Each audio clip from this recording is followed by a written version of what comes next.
Hi, folks. Welcome to the Ivy Boys podcast. I am your host, Chipper Lewis, and usually I am joined by my co-host, Joel Fry. He's right there, but he's not there today. That's just a screen shot that we took of him.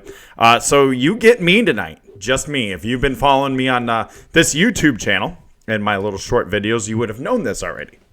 You just get me. We, of course, are sponsored by Rebecca Lewis of Coldwell Banker Gundecker, RebeccaSellsDreams.com, or contact her at 314-369-9680. So, again, I am Chipper Lewis, very excited to be here. This is going to be short and sweet tonight. I want to make sure that we get this done before the crosstown rivalry, I can't really say that word, so I break it up, begins tonight at 7:05. Cubs are hosting the Southside Scum, the Chicago White Sox. Again, if you have watched any of my YouTube videos, I don't hide how I feel about the White Sox. I don't like them. They're like my top three most hated teams. You know, I can't stand them. It goes White Sox, Brewers, Packers. That's how it goes. And it's just I can't stand them. It's not fun. It's not fun. They're not good, and they're not good. And this is what I said in the YouTube video is that, you know, it's funny. Since they changed their name to Guaranteed Rate Field from U.S. Cellular Field, and everybody called it the Cell, which is fitting if you think about that for a second where it's located. Ever since they changed it to Guaranteed Rate Field, there's a giant red arrow pointing down. My wife laughs at this every single time. The red arrow pointed down. That's what it's doing. It's going down. And that's where the White Sox are going to be forever. Forever. I don't like them. I don't. I hope the Cubs just absolutely sweep the floor with them this week. These next three games. I would be perfectly okay with that. So that's where we are. Tonight's episode.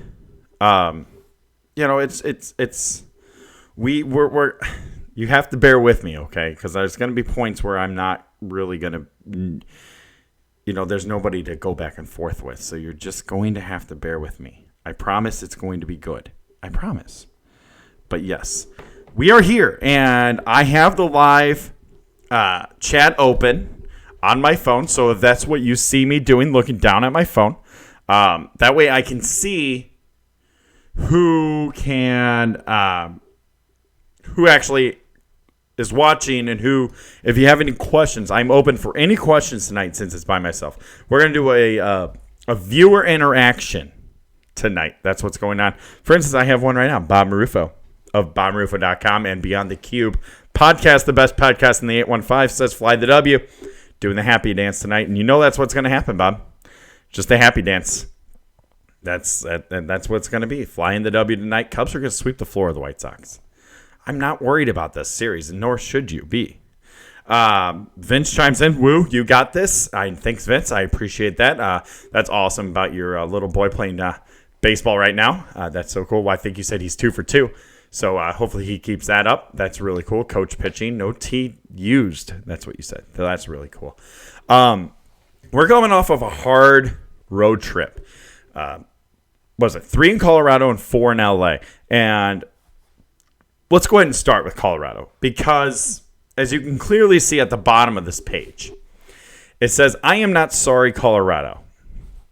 Again, if you follow the YouTube page, you would have seen a video of mine done that claimed that Nolan Arenado is overrated.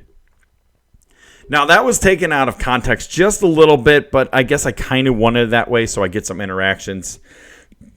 Here's the way I think Nolan Arenado is overrated. And I'm finally going to answer to this. A bunch of people have, bashed me. I've gotten such hatred from you Colorado fans. I don't understand. I don't get it. I thought you guys were supposed to be mellow. Marijuana's legal out there for recreational use. You're all supposed to be mellow. But, boy, when it comes to Nolan Arenado, Colorado is not mellow. I can tell you that. So I'm here to explain why I think Nolan Arenado is overrated. If you look at his home and away, first off, before I jump into the offense, I want to tackle his defense. And everybody said, well, he's the best defender. He is. I have never said anything bad about the way Nolan Arenado plays defense. His defensive game is arguably the best of any baseball player in the major leagues right now. Nolan Arenado has come out and said that Matt Chapman is a better defender. I'd say it's a coin toss. Nolan Arenado is absolutely amazing defensively. I'm not talking about that being his overrated state. What I am talking about is his offense. At home, Nolan Arenado's hitting over, 330? His on-base percentage is almost 400. Slugging, I don't have the numbers in front of me at all, but I would imagine it's over 800. I'm going to pull it up. I could only imagine that slugging is absolutely ridiculous. It's the complete opposite on the road. He is hitting almost less than 100 points on the road. I'm pulling it up right now. I'm sorry that I don't have this in front of me as we're talking, but his career, and this is career, okay? This isn't this year. Let's say 1 year he puts it all together. He hits well, fine, great at home and away. Then yes, I'm fine with him being in the talk of the MVP in that sense. But until he actually does that, he should never be in the discussion of the top 5 MVP race. So anyways, right here. So he has 116 home runs at home, 87 on the road. 410 RBIs at home, 263 on the road. Let's see here. He strikes out more on the road. 329 on the road, 279 at home. Batting average at home is 323. Batting average away is 264. On-base percentage, 379 at home, 319 away from Coors Field. Slugging, 611 at home, 473 away from Coors Field. My phone just did something weird. OPS at home is 990. Away from Coors Field, it's 792. Nolan Arenado is a beneficiary of Coors Field. He is. The numbers show you. And if you want to sit here and argue and you want to break down the numbers and say, well, if you average this out, he averaged from 2015 to 2018. He averages this away from Coors. And then if you take that and apply it to 162 games, yada, yada, yada, that's not what we're talking about. Give me straight numbers. Numbers don't lie. Until Nolan Arenado can figure out how to actually hit away from Coors Field, he is not in the conversation for an MVP for me, nor is he in the conversation of a top 10, even top 15 best players in baseball. Again, I am not sorry, Colorado. I'm not. I state the facts. And if you don't like it, that's fine. You don't have to. I'm fine with that. Do you know how many people don't like my opinions? Not only just with baseball, but with life in general. I'm okay with that. I'm fine. I'm fine with it. It does not bother me. Doesn't at all. So when you sit here and try to tell me, again, all these different, well, he averages this. No, stop. Just stop. Because you're not making sense. You're reaching now. That's what you're doing. You're reaching. And that's not what we're here for. I'm here just to tell you the numbers. And the numbers tell me offensively, all around offensively, Chris Bryant is a better offensive player than Nolan Arenado. Why? Because Chris's numbers are almost exactly the same no matter where he plays. If it's either at Wrigley or at San Francisco or LA or Mets Stadium or anywhere, it doesn't matter. His numbers are exactly the same. If you don't believe me, look it up. And I will sit here and I will wait for you to tell me, wow, Chipper, you're right. I love saying that. I love hearing it too because it's true. And my co-host, Joel Fry, this guy. Nope, wrong way. This guy right here will tell you just how much I love hearing that. My wife will tell you that too. Because I hear it a lot. Because, again, I just give you numbers and I base my facts off of those. And that's the way to do it. So, yes, offensively, Kris Bryant is better than Nolan Arenado. Defensively, no, absolutely not. Defensively, on third base, Nolan Arenado, Kris Bryant is nowhere, doesn't even touch Nolan Arenado. But here's the thing. And this is the hypothetical question I want to ask you guys. And if you are listening and watching, that's awesome. And if you want to chime in with a question or anything like that, go ahead. You can also contact me at on Twitter at the Ivy Boys or at my Twitter page, Chipper Strike 3. Hypothetically speaking, you have your choice of a Gold Glove caliber defenseman who hits amazing at home but can't really hit it on the road, or a baseball player who can hit at home and away and is average to a little bit above average at multiple positions. Which player are you going to take? And don't worry, that doesn't matter about who else you have on your team. I don't care about that. You have to choose between those two. And if you choose a Gold Glove who can only hit at home, then you don't know the first thing about baseball. You don't know how to build a baseball team first thing. Because you will take the guy who's an average to above average fielder at multiple positions, but also can hit no matter where he is, over the Gold Glove caliber player, not even caliber, Gold Glover, who can only really hit at home. It's a no-brainer for me. You take Kris Bryant over Nolan Arenado any day. Any day. Especially if you have Javi Baez playing next to him. It's just, yeah, it just makes sense. It just makes sense. So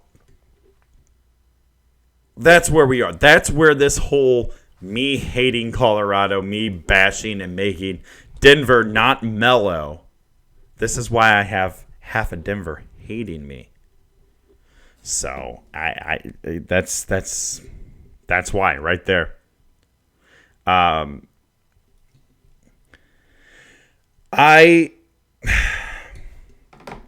This is the Ivy Boys podcast presented by Rebecca Lewis of Coldwell Banker Gun Decker, RebeccaSellsDream.com, or 314-369-9680.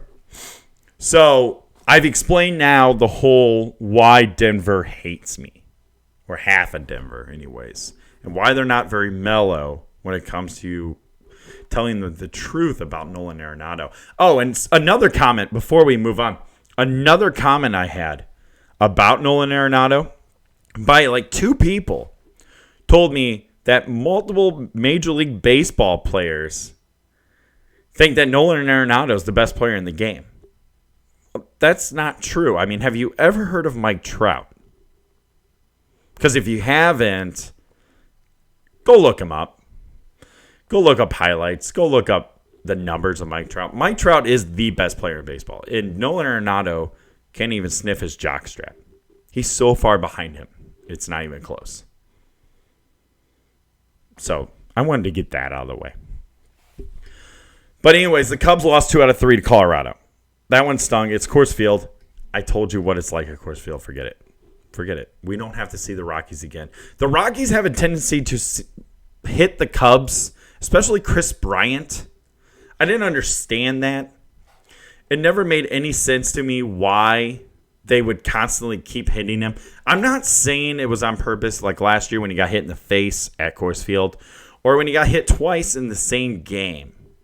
I'm not saying it was intentional, but when Nolan Arenado gets mad because the Cubs hit him,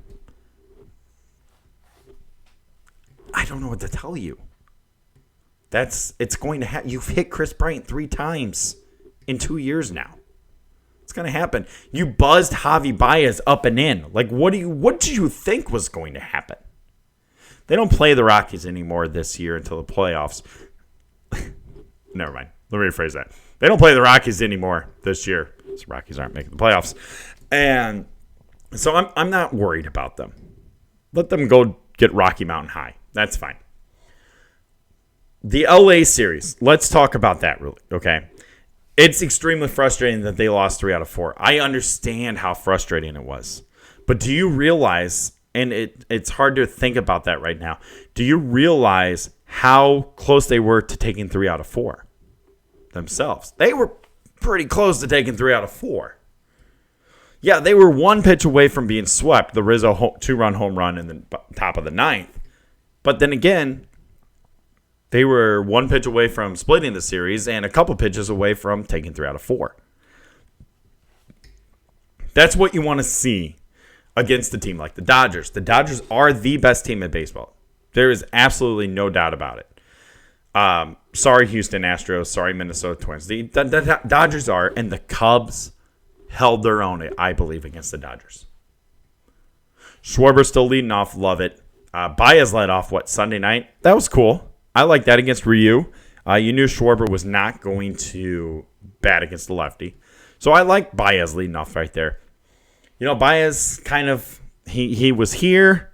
Then he kind of flattened out, and he kind of dropped a little bit. I like the idea of putting him at leadoff. Maybe go ahead and see if that will kickstart him back up or, push him back up a little bit. I was good with that. The one thing I wasn't good with, especially with this Dodgers series, was Addison Russell constantly playing second base. I wasn't a fan of that. I think, let me think here. He hit 2 home runs, May 24th? I believe my date might be wrong there. You could correct me if you want. That's fine. I'm good with that. But yeah, I think May 24th he hit back-to-back home runs, May 24th and May 25th. I believe my dates are right there. Since then, he's hitting 158. 158. There's no reason Addison Russell, A, gets all this playing time, especially against the Dodgers, and B, is even on the Major League roster. Why are we not going back and forth? I saw this on Twitter today, and I wish I could give credit where credit's due on who actually tweeted this, and I'm sorry that I can't. I'll go back. I'll tweet who it was. I'll do all that stuff. I saw this on Twitter. There's absolutely no reason why Addison Russell and Ian Happ aren't taking the I-80 back and forth. Like, there's no reason why they're not treated like Dylan Maples or Tim Collins or somebody like that, or Mark Zaginis or Jim Adducci. Why do we constantly want Ian Happ? We're in a pennant race. Why would you not? Ian Happ's hot. Bring him to the majors. Let's see what he can do. Because if he's hitting in Iowa for 2 weeks, bring him up. Send Addison Russell down. Bring him up. Let Ian Happ play. See if that click starts it. Because if Ian Happ shows up and can hit like Ian Happ can hit, that we know he can hit, along with David Bodie, and they're platooning second base, how can you not be excited about that? The only reason that I believe that Addison Russell is still on this team is because Javi doesn't have a backup. That's what I believe. Javi really doesn't have a backup. So if you can go out and get get rid of Daniel Descalso, maybe go get a backup shortstop, then you can send Addison Russell along his way. Bye. Don't want to hear from you ever again. And go and get and bring up Ian Happ or Trent Giambroni. I did not say his name right. Jabroni. That's not it, but that's what I'm going to call him. Trent Giambroni. Call him up. Why not? Give him a shot. Let Ian Happ have his chance again. Addison Russell and Daniel Descalso aren't working anymore. They aren't. You could outright Addison Russell. Bye. Right? Why not? Right now, a lot of you are thinking that way, and I know you are. You know I'm right. And that's good. This is the Ivy Boy Podcast presented by RebeccaSellsDreams.com. Rebecca Lewis of Coldwell Banker Gundecker can help you with all your home buying and selling needs. So that was the one thing I did not like about the Dodger series, was constantly seeing Addison Russell get the start over David Bote, who is hitting great. David Bote's hitting absolutely amazing right now. Better than I thought he would. And so it baffles me that Descalso and Russell are getting playing time over David Bote. Bote right now is just a fill-in when Chris needs time off or Schwarber needs time off. That's what he is right now, and it's a shame. It's a shame. It really is. So you lost 3 out of 4 in LA. You lost 2 out of 3 against Colorado. You're not feeling very good, but you had the day off yesterday. Now you're home, where you just absolutely destroy anybody you play. You're home against your crosstown rival. The team that won the World Series that nobody remembers.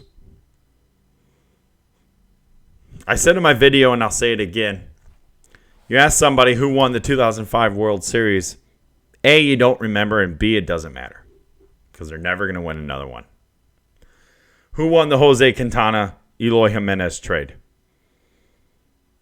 Right now it's Cubs. Quintana has pitched. He's not the number 2 that we thought we were going to get with him, but at the time we didn't need a number 2.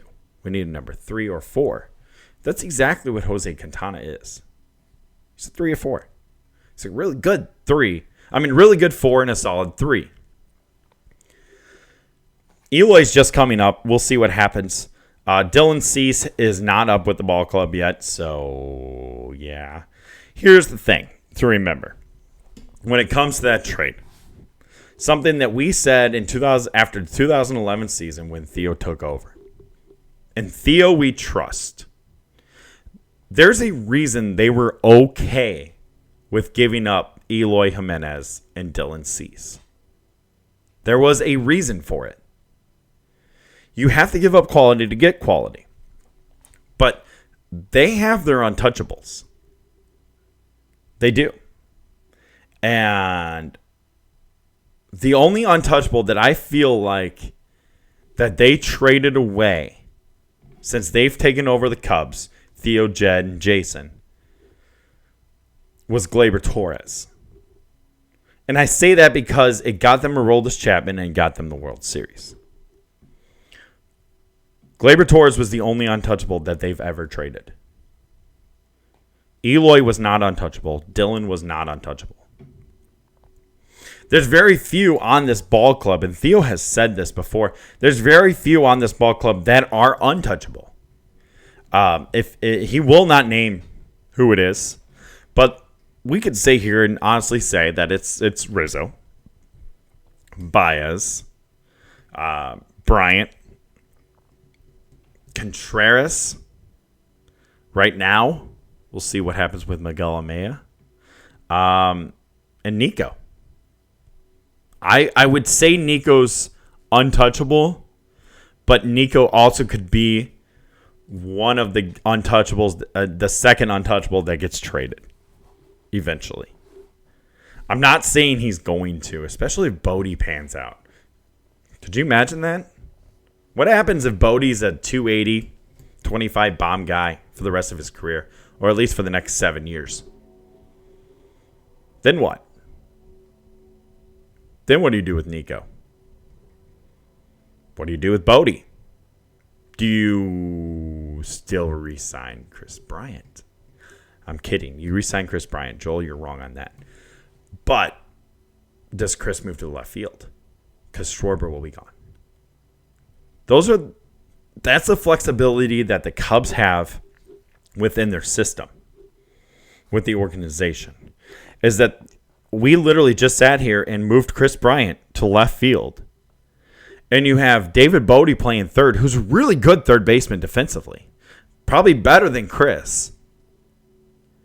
And now you have Nico at second and Javi at shortstop, with Rizzo still at first. How can you sit here and tell me you're not okay with that? Because you should be. Because that's really good. That's beyond good, actually. Did I just crack a code? No, I don't know. We'll see. But that, you know what? I'm gonna sit here and text Theo. I don't have a phone in my hand. I'm ridiculous. So,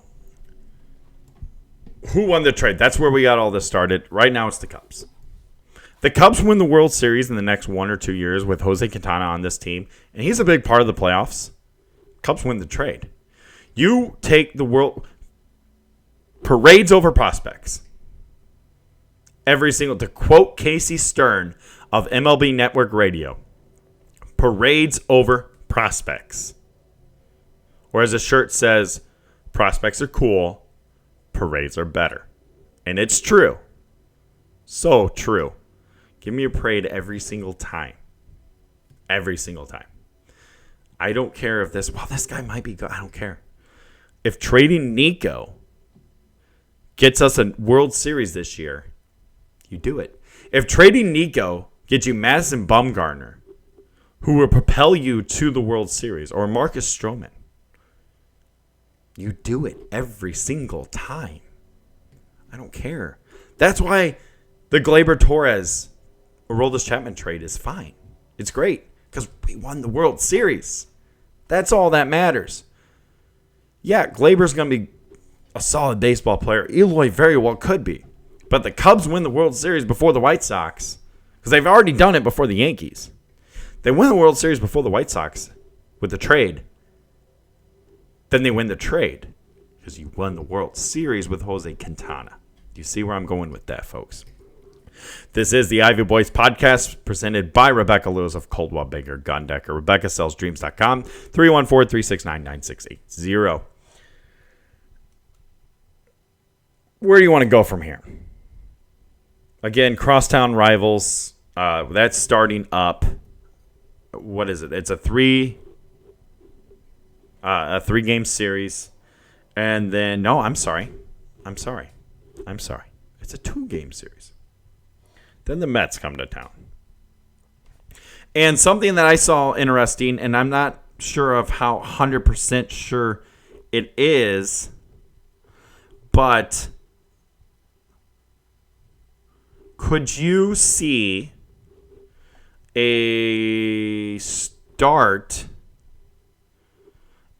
you see the Craig Kimbrell era start in the Mets series? It's a possibility. Definitely at the end. It's definitely a possibility, I think. Why wouldn't it be? He's going to get about 5 times down with the Iowa Cubbies today, which, by the way, you ready for his line today? He pitched 1 inning.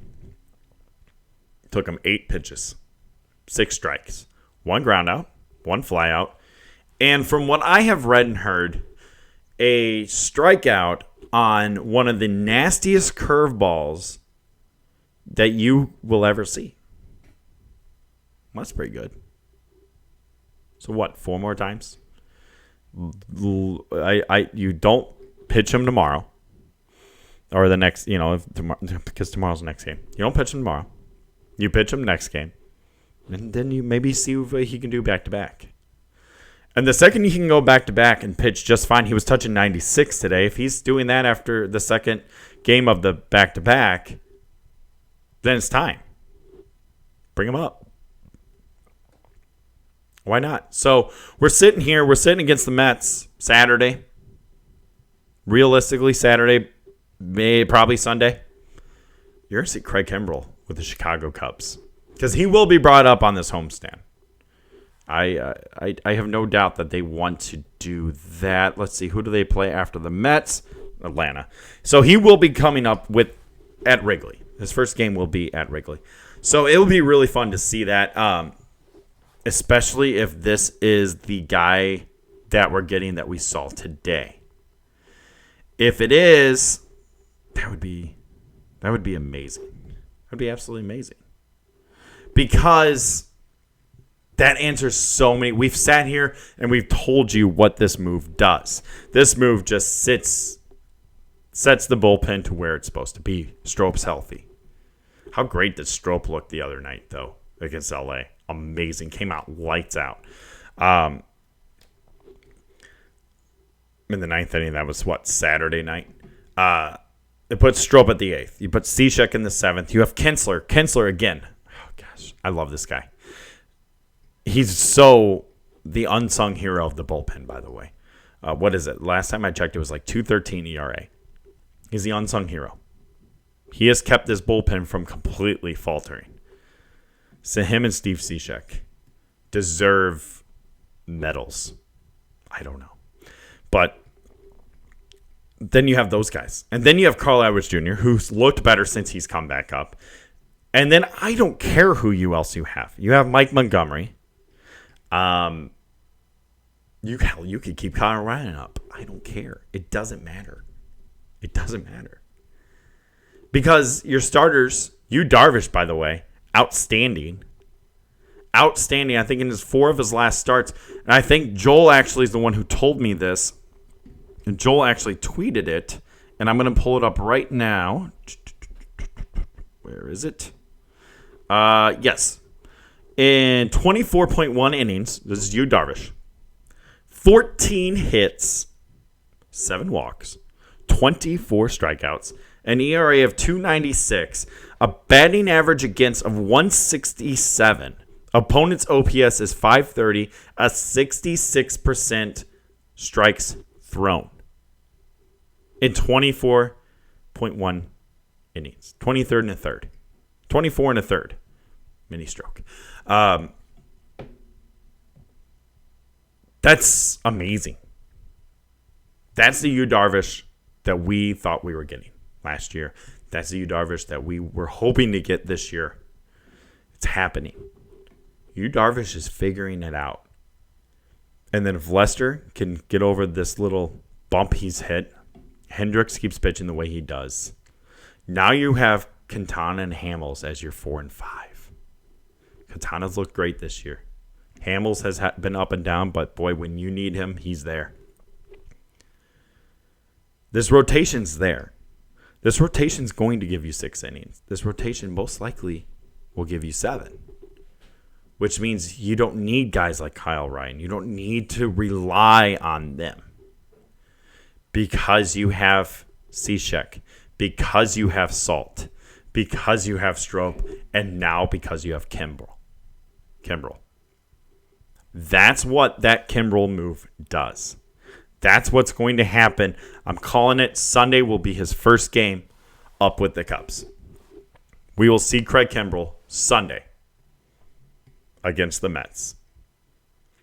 And I don't know about you, but if this is the Kimbrel we're getting, I'm excited. This is the Ivy Boys podcast presented by Rebecca Lewis of Coldwell Banker Gun Deck or RebeccaSellsDreams.com.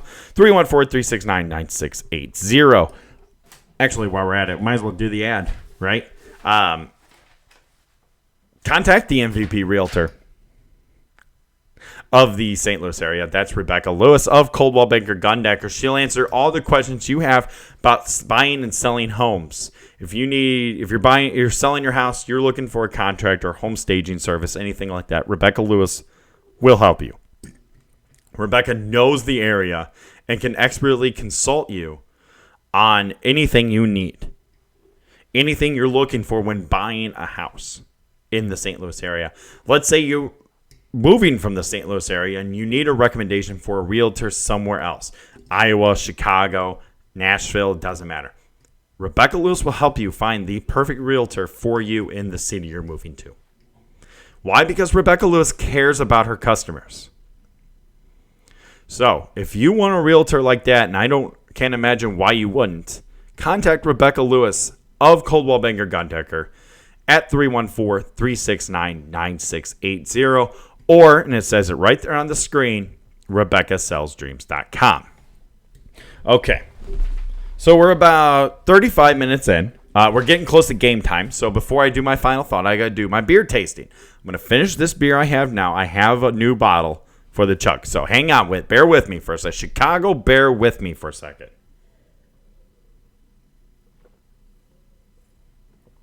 Ooh, that one's been sitting there for a little bit. All right. So tonight's beer, and this is something that Joel and I, we strongly believe in. We love beer. We've talked about this before. But we decided we're going to do more local breweries. I'm going to do stuff here in St. Louis, and he's going to focus more on the microbreweries in Des Moines in the Iowa area. I don't think we should limit it to the city that we live in. I think it should be the state. For instance, I want to do Boulevard. That's really good. It's one of my favorite beers. But tonight, I am doing, yes, it's a pry-off. That's how you know it's good. O'Fallon Brewery. This is their gold ale. Let me get it. There it goes. O'Fallon Brewery is here in the St. Louis area. And it's really good. They're really about being local. They name a lot of their beers after local establishments here in St. Louis. For instance, they do brew a red lager that's actually called St. Louis Red. Cardinals. It has a baseball bat on and all that. They also have a beer called Tkachuk, which if you aren't a hockey fan, or if you are and you don't know who Keith Tkachuk is, Keith Tkachuk played for the St. Louis Blues, who, by the way, I want to give a shout out for this because I've been here for 19 years. I don't hate the St. Louis Blues. When I was 18, 19, 20 years old, the Blues were horrible. So I was able to go to NHL games for like $5. I went to probably half the home games here those few years. So I want to give a shout out to the St. Louis Blues. And I know I have viewers who are going to hate this because they're Blackhawk fans. But you know what? Congratulations, St. Louis. Congratulations, St. Louis Blues, for finally winning the Stanley Cup. I tip my hat to you. I was wearing my Blues jersey when it happened. The party looked amazing. Good job. Congratulations. You guys did it. You're not allowed to win another one now. I'm sorry. That's just how it goes. That's how it goes. So, anyways, back to O'Fallon Brewery. They have a beer, Tkachuk beer, that's for the St. Louis Blues. So that's O'Fallon Brewery in a nutshell. You can go on to their website, look up more about the stuff, about them themselves, or you can even get beer from them. So, excuse me. It's a golden ale. It says, handcrafted, crisp, clean, golden ale. Who doesn't love a good golden ale, right? So we're going to pour this into the cup. Again, it's not the Stanley Cup, and that's fine. That'd be pretty cool. What would you guys do? What would you do if you came onto this podcast one day and saw that I was drinking out of the Stanley Cup? It's never going to happen, but how cool would that be? Anyways, my glass of choice is my Cubs. This is my Cubs glass. It looks like my 312 glass, but it's my Cubs glass. This is a good glass for like wheat beers and golden ales. If you don't have a glass like this and you drink those kind of beers, you're not doing it right. You're not. Waiting for the foam to go down. And so while I'm doing that, again, shout out to our sponsor, Rebecca Lewis of Coldwell Baker Godecker. Who else can I give a shout out to? Shout out to Bob Rufo and Vince Hennings. If you haven't checked out their podcast yet, it's Beyond the Cube, the best podcast in the 815. There you go, boys. Check it out, beyondthecube.com. So, or you can you see all those places right there on our screen that we're available on: iTunes, Spotify, Google Play Music, TuneIn, stuff like that. That's where they're available also. You just have to search Beyond the Cube. Check it out. It's a great podcast. Absolutely great podcast. I've been on it, and I can't wait to be on it again. I'm waiting for my invite, guys. You just tell me when to come on. I'll come on. We'll talk. We'll shoot the shit. We'll talk about anything. Okay? I know you're watching, so. Anyways, that was a weird laugh. Ignore that laugh. Anyways, O'Fallon Gold, handcrafted, crisp, clean, golden ale. What should I say? One sip, everybody knows the rule? No, I'm not that guy. Right? No. All right, moving the mic away. Here we go. Cheers and go Cubs.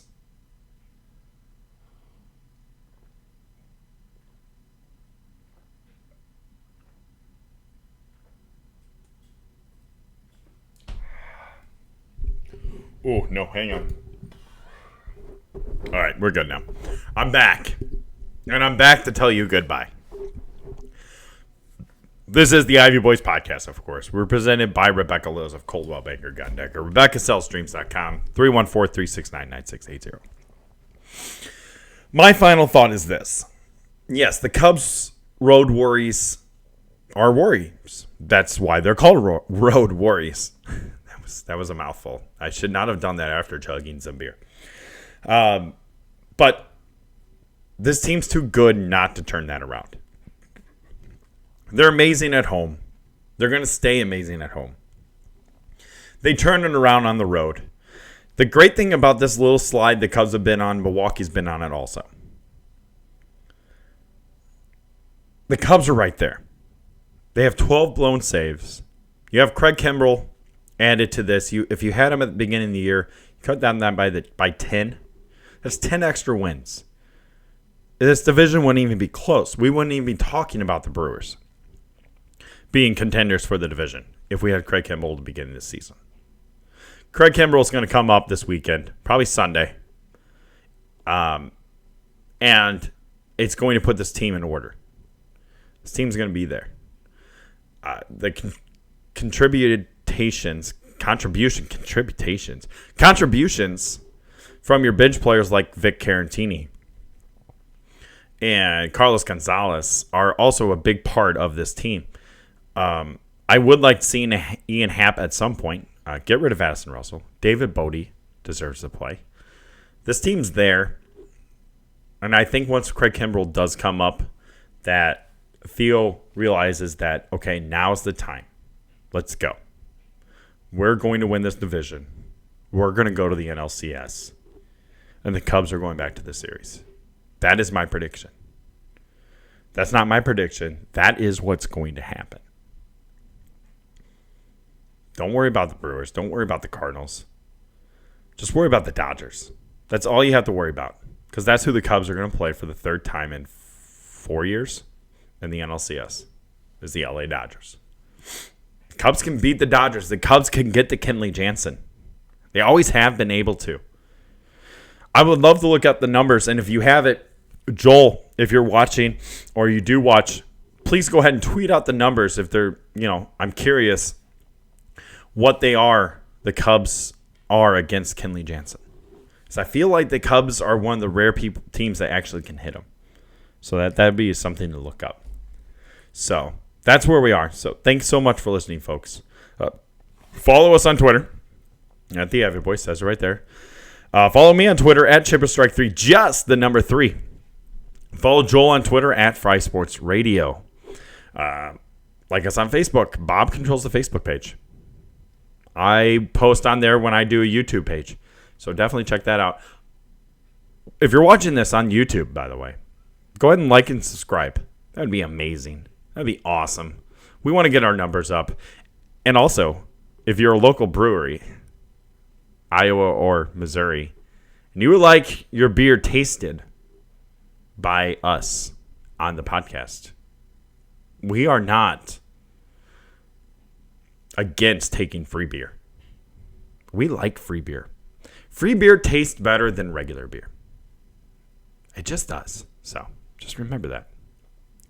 Anyways, like and subscribe to the YouTube page. You'll get almost daily YouTube videos of me in my little rants, from Nolan Arenado's overrated to the sweep of the boring Cardinals to the Southside scum invading Wrigley. Things like that. I don't hold anything back. I just tell you exactly how I feel. And that's who I am. I'm done being fake. I'm done being that guy who just falls in line with everybody else. I'm not going to be that anymore. I'm going to be who I am. And yeah, I come off a little rough on the edges. I come off a little like, I can't believe he's saying that. That's just who I am. So you just have to deal with it. If you don't like it, you don't have to watch. That's fine. Because there's plenty of other people who will. Anyways, this is a little, sorry about that. Anyways, folks, check out the website, theivyboys.com. Look at it. Joel's blogs are up there. My blogs are up there. If you like the way the website looks, you know the drill. BobRufo.com. BobRufo.com. BobRufo.com. If you want logos like we have, this hat like I'm wearing right now, the shirts that Bob's making for us, if you want anything like that, contact Bob Marufo. If you want your website to look like ours, contact Bob Marufo. He'll help you out. It's simple as that. Bob's a great guy. Bob's easy to work with. He will do what you ask him to do. You have a thought in your mind, but you don't know how to put it out. Bob does it, and it looks exactly like what you're thinking. This YouTube page, for instance, Bob and Vince did this. And I gave them a rough, what I wanted it kind of look like. And this is exactly how it is. This was them. So, thanks, Bob and Vince, again, for everything you do for us. If you want them to help you with anything, contact them. Bob, Vince. BobMarufo.com, BobMarufo.com, BobMarufo.com, or on Facebook at Bob Marufo Design. I believe so. So anyways, folks, that's it for me. Joel will be back next episode. We're shooting for Sunday, another live episode, because the Cubs do not play Sunday night. So that's what we're shooting for. Again, like and subscribe to this page. You'll get notifications when we post a video or when we go live. That's what's so great about it. So definitely like and subscribe. Anyways, folks, thanks so much for listening. We appreciate the support, and we will see you next episode. Go, Cubs. Go.